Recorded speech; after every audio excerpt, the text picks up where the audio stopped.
మన నారాయణపేట జిల్లా అధ్యక్షులు మాజీ శాసనసభ్యులు రాయకరణి గారికి, బాబురావు జిల్లా అధ్యక్షులు మాజీ శాసనసభ్యులు లక్ష్మణరెడ్డి గారికి, దేవరకేంద్ర మాజీ శాసనసభ్యులు ఆల వెంకటేశ్వరరావు గారికి, గౌరవ మండలపేట అధ్యక్షులకు, ఎంపీలకు, డిప్యూటీలకు, సీనియర్ నాయకులు సలీం గారికి, మాజీ గారికి, మోహన్ గారికి, త్రిపారెడ్డి గారికి, వేదిక మీద చాలా మంది, అదేవిధంగా రాజనాయకన్న గారికి, అన్ని మండలాలకు వచ్చిన ప్రజాప్రతినిధులకు, టీఆర్ఎస్ పార్టీ కుటుంబ సభ్యులకు, పత్రికా సోదరులకు, ఎలక్ట్రానిక్ మీడియా సోదరులకు అందరూ కూడా పేరు పేరున ఉదయప్రజ నమస్కారం తెలియజేసుకుంటూ, ఈరోజు గౌరవ మాజీ ముఖ్యమంత్రి కేసీఆర్ నాయకత్వంలో మన పార్లమెంట్ అభ్యర్థి మన శ్రీనివాస్ రెడ్డి గారికి రెండవసారి అవకాశం ఇచ్చి మన అభ్యర్థిగా పంపినారు. దాని సందర్భంగా ఎన్నికల్లో రేపు మే 11వ తారీఖున మనకి ఎన్నిక ఉంది.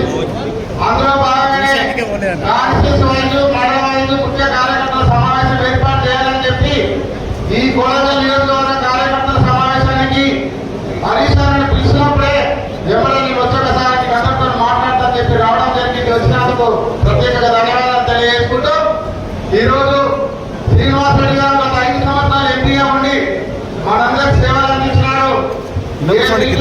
ఏ శుభకార్యం ఉన్నా పిలిస్తే మనకు వచ్చినాడు కాబట్టి తప్పకుండా ఆయన గెలుపు కోసం ఈ 25 రోజులు కష్టపడి పనిచేసి శ్రీనివాస్ రెడ్డి గెలిపారని మనం అందరం కూడా తెలియజేసుకుంటున్నాం. అదే కాకుండా మొన్న ముఖ్యమంత్రి రేవంత్ రెడ్డి గారు కోలగల్ నియోజకవర్గానికి వచ్చినాడు 8వ తారీఖు రోజు.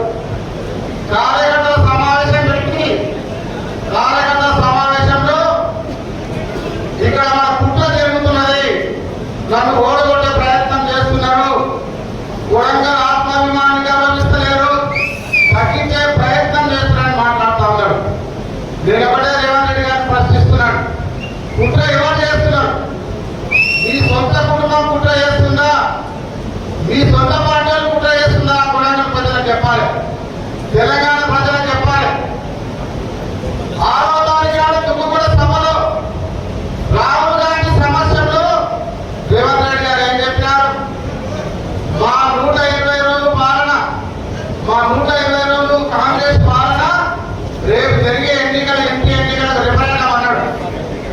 6వ తారీఖు నాడు రాహుల్ గాంధీ సమస్యలో చెప్పి 2 రోజుల తర్వాత 8వ తారీఖు నాడు కొడంగల్ చెప్తున్నాడు, కుట్ర జరుగుతున్నాయి, నన్ను ఓడగొట్టే ప్రయత్నం చేస్తున్నా అంటే రేవంత్ రెడ్డికి అర్థమైపోయింది, మహబూబ్నగర్ పార్లమెంట్ సీటు ఓడిపోతున్నామని చెప్పి ముఖ్యమంత్రి గారు ఒప్పుకున్నారు.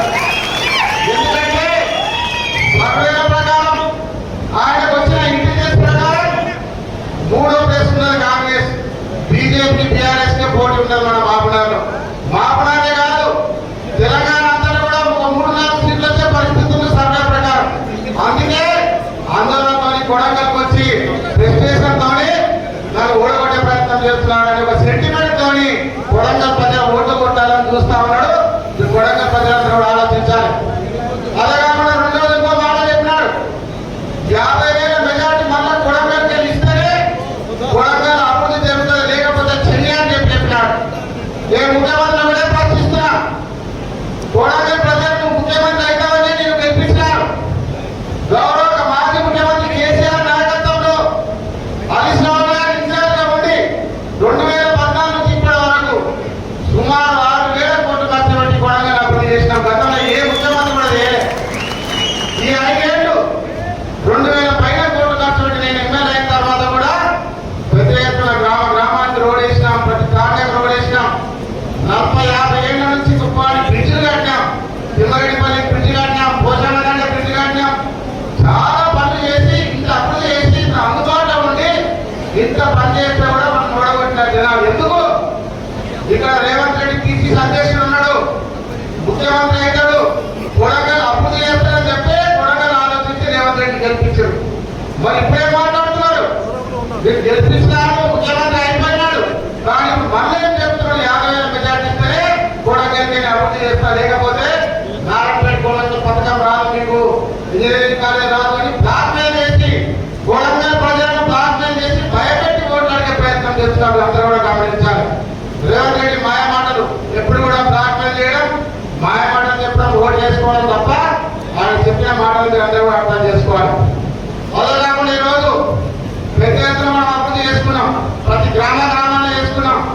ఎన్నో మాయమాటలు ఆ హామీలు ఇచ్చి 5కి 6 గ్యారెంటీలు ఇస్తామని చెప్పి ఎన్నో మాటలు చెప్పి ఇక్కడ కూడా హామీలు కాలేదు. ఏం చెప్తారంటే ఇక్కడ ముందు రేవంత్ రెడ్డి డిసెంబర్ 9వ తారీఖు సోనియా గాంధీ జన్మదినం నాడు అందరు రైతులకు 2 లక్షల రుణమాఫీ చేస్తామన్నారు. రుణమాఫీ లేదు. మీరు రైతు బంధు 10,000 ఇస్తున్నారు, మేము 15,000 రైతు భరోసా ఇస్తాం అని చెప్పినారు. ఆ రైతు బంధుకే గతి లేదు, 10,000కే గతి లేదు. కానీ రైతు భరోసా ఎక్కడ రాలేదు. 2,000 పింఛన్ 4,000 ఇస్తామన్నారు, తులాం బంగారం ఇస్తామన్నారు.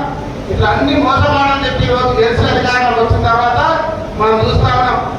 తెలంగాణ ప్రభుత్వం మీద వచ్చినంత వ్యతిరేకత ఈ 3 నెలల్లో కూడా అతిథిగా ప్రజల్లో కానీ రైతులలో చాలా వ్యతిరేకత వచ్చి ఈ రోజు ఓడిపోయే పరిస్థితి ఉంది. కాబట్టి రేవంత్ రెడ్డి అట్లా కొడంగల్కి వచ్చాక మాట్లాడారు. కాబట్టి టీఆర్ఎస్ బ్రహ్మాండంగా నిలబడిన గ్రామానికి వెళ్ళినప్పుడు ఎక్కడ చూసినా ఒక ఇల్లు కట్టుకోవాలంటే కూడా వాటర్ ట్యాంక్ కొనుక్కొని ఇల్లు కడతా ఉన్నారు. నిన్న ఒక పేదమంది గ్రామానికి పోయిన ఒక సర్పంచ్ యాక్సిడెంట్ అయితే ఆ గ్రామంలో చూస్తే మహిళలందరూ మన పొలాలకి కిందకి నీళ్ళు తీసుకొస్తా ఉన్నారు. చెప్పినారు, ప్రజలందరూ అంటున్నారు మార్పు చేస్తాం అంటే ఒక కేసీఆర్ గారి ఇంకా పెద్ద పనులు చేస్తామని అనుకున్నాం. కానీ రాష్ట్రాలు నేర్చుకోవడం, గొడవలు కాచుకోవడం, గంగడి నడుచుకోవడం, వాళ్ళ పిల్లలతో పొలాలకి నీళ్ళు వేసుకోవడం, ఈ మార్పు చేస్తారని అనుకోలేని ప్రజలందరూ అనుకుంటా ఉన్నారు. కాబట్టి అందరూ కూడా గమనించాలి. ఈ ప్రభుత్వంలో వ్యతిరేకత ఉంది, చాలా వ్యతిరేకత వచ్చింది, రైతులలో వచ్చింది, ప్రజలలో వచ్చింది. రేపు మన బ్రహ్మాండమైన అవకాశం ఉన్నది. సర్వే రిపోర్ట్ల ప్రకారం ఒక 3-4 సీట్ల అక్కడ కాంగ్రెస్ వచ్చే పరిస్థితి లేదు. కాబట్టి మనం కొంచెం కష్టపడి నా ఎన్నికలైతే ఎంత కష్టపడరో ఆ విధంగా కష్టపడి పనిచేస్తే తప్పకుండా టీఆర్ఎస్ పార్టీ కాంగ్రెస్ మనం జెండ ఎగరేస్తామని చెప్పి మాట్లాడాలి. మీ అందరూ కూడా తెలియజేస్తున్నాం. అలాగే ఈ మండలకు ప్రచారం ఈ మధ్యలో కాంగ్రెస్ నాయకులు గ్రామాల్లో చెప్తున్నాం. అదే